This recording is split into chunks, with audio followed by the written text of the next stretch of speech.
الحمد للہ رب العالمین والصلاة والسلام علی اشرف الانبیاء والمرسلین وبعد۔ کامل مسلمان وہ ہے جس کا کردار اتنا بلند ہو کہ اس کی زبان یا ہاتھ سے کسی دوسرے مسلمان کو تکلیف نہ پہنچے۔ ایک مسلمان کو چاہیے کہ وہ ہر ایک کے ساتھ اچھا برتاؤ کرے، جیسے اس کی خواہش ہوتی ہے کہ لوگ اس کے ساتھ اچھا معاملہ کریں۔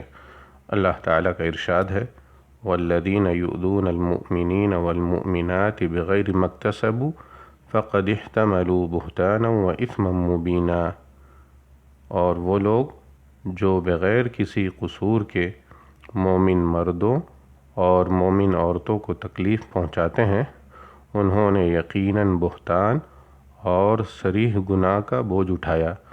سورہ احزاب آیت نمبر 58۔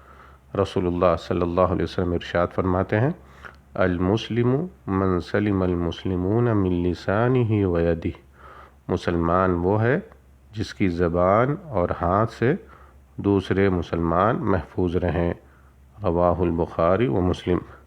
رسول اللہ صلی اللہ علیہ وسلم ارشاد فرماتے ہیں من احب ان یزحزح عن النار ویدخل الجنہ فلتأتہ منیتہ وهو يؤمن بالله واليوم الآخر وليأتي إلى الناس الذي يحب أن يؤتى إليه۔ جو شخص اس بات کو پسند کرتا ہے کہ وہ جہنم سے دور اور جنت میں داخل کر دیا جائے، تو چاہیے کہ اس کو موت اس حال میں آئے کہ وہ اللہ اور یوم آخرت پر ایمان رکھتا ہو اور لوگوں کے ساتھ وہ برتاؤ کرے جو وہ اپنے لیے پسند کرتا ہے۔